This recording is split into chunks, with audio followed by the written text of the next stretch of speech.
रीवा में अतिक्रमण को लेकर प्रशासन ने एक बड़ी कार्रवाई शुरू की है, जिसमें शहर के बीच स्थित नीम चौराहे के पास रहने वाले लगभग 50 परिवारों के घरों को बुलडोजर के जरिए ध्वस्त किया गया। यह बस्ती पिछले 80 वर्षों से यहां पर मौजूद थी और कई पीढ़ियां यहीं रह रही थी, लेकिन प्रशासन ने 1 माह पहले सभी निवासियों को नोटिस जारी करते हुए उन्हें बेदखली की चेतावनी दी थी। स्थानीय लोगों का कहना है कि यह कार्रवाई अचानक की गई और बिना किसी वैकल्पिक व्यवस्था के उन्हें उनके घरों से विस्थापित किया जा रहा है। प्रभावित परिवारों ने प्रशासन के इस कदम का विरोध किया और इसे अन्यायपूर्ण बताया है। उनका कहना है कि इतनी पुरानी बस्ती को ध्वस्त करना न केवल उनकी जमीन और घरों का नुकसान है, बल्कि उनके सामाजिक और आर्थिक जीवन पर भी बड़ा असर डालेगा। कार्रवाई के दौरान मौके पर नगर निगम और जिला प्रशासन के अधिकारी मौजूद थे, साथ ही सुरक्षा के मद्देनजर भारी पुलिस बल भी तैनात किया गया।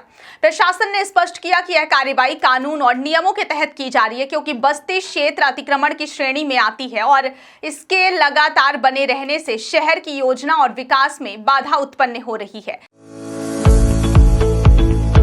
हर घर की कहानी, पानी की परेशानी, लेकिन अब और नहीं, क्योंकि न्यूट्रॉन पाइप्स लेकर आए हैं हाई क्वालिटी केसिंग पाइप्स, जो बने हैं हाई क्वालिटी मटेरियल से। 40 और 30 केजी वेट में न्यूट्रॉन पाइप्स देते हैं आपके बोरवेल की सुरक्षा सालों तक। तो अगर आप भी अपने खेतों में नया बोरवेल करवाने की सोच रहे हैं या फिर अपने खाली पड़े प्लॉट पर बोरवेल करवाने का काम करवाना चाहते हैं, तो बड़े बड़े ब्रांड को टक्कर देने के बाद अब आपके शहर में आ गए न्यूट्रॉन पाइप्स, एक्सपर्ट की पहली पसंद। अधिकारियों का कहना है कि उन्होंने कई बार निवासियों को नोटिस भेजकर उन्हें घर खाली करने की चेतावनी दी थी, लेकिन कई परिवारों ने इसका पालन नहीं किया। प्रशासन ने यह भी जोड़ा कि यदि कार्रवाई के दौरान किसी को असुविधा होती है तो उन्हें सरकारी सहायता प्रदान करने के लिए वैकल्पिक व्यवस्था की जाएगी।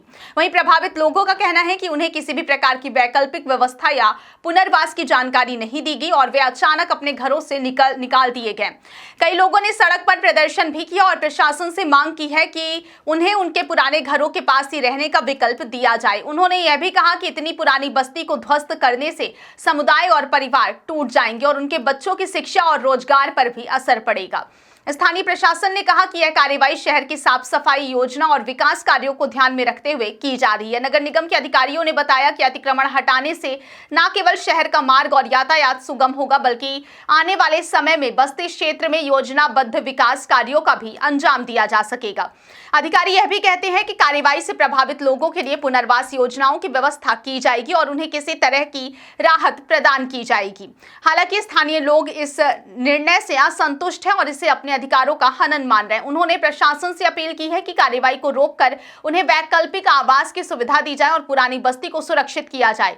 प्रशासन ने फिलहाल कार्रवाई जारी रखने का निर्णय लिया और कहा है कि कानून के तहत किसी को भी विशेषाधिकार नहीं दिया जा सकता। इस कार्रवाई के चलते शहर में सुरक्षा और तनाव की स्थिति बनी हुई है और प्रशासन की टीम लगातार स्थिति पर नजर रखे हुए है।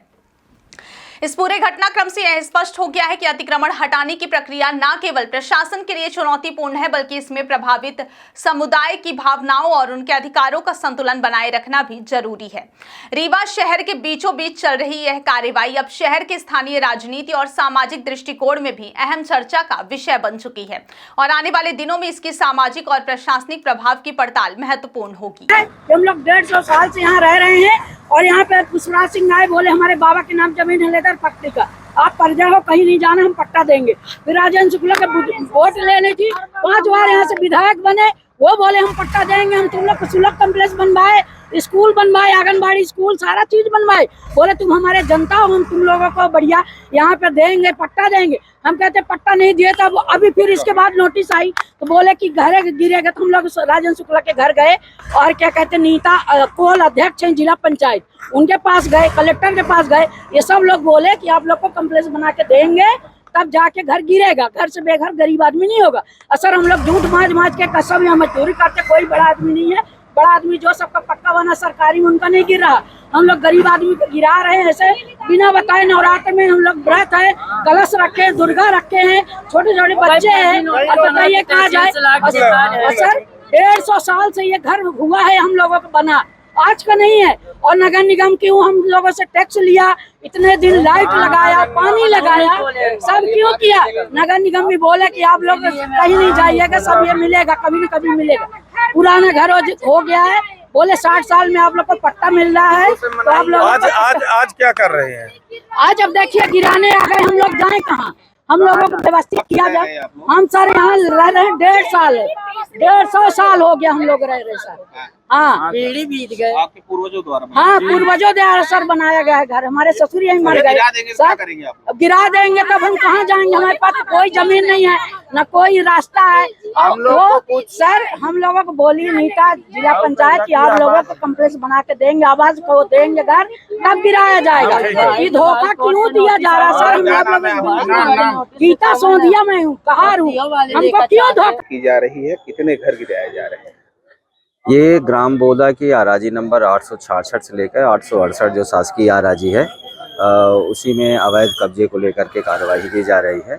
याचिकाकर्ता हैं रामानुज पांडे, उनके द्वारा माननीय उच्च न्यायालय में याचिका दायर की गई थी कि यहाँ पर जो कब्जेधारी अवैध रूप से उनको हटा करके शासकीय भूमि रिक्त कराई जाए, और फिर आगे चल करके विगत 3 वर्षों से वहाँ केस विचाराधीन है। माननीय न्यायालय ने उसमें डायरेक्शंस पारित किए कि वैधानिक प्रक्रिया का पालन करते हुए यहाँ का जो कब्जा है उसे खाली कराया जाए।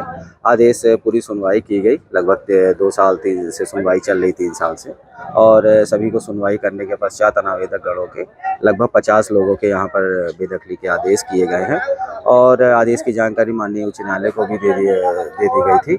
माननीय न्यायालय ने फिर यहाँ पर खाली कराने के भी निर्देश जारी किए, और यहाँ पर जो लोग अवैध कब्जाधारी थे उनको नोटिस भी जारी किए गए। 50 लोगों को रकबा अतिक्रमण किया गया? ये 50 घर है हमारा, लगभग हमारा 2 से 2.5 एकड़ रकबा है। ये 2 एकड़ के आसपास 2 से 2.5 एकड़ का रकबा है ये। इस पर नगर निगम का फायर ब्रिगेड स्टेशन और टावर बनाने का अभी प्रस्ताव विचाराधीन है।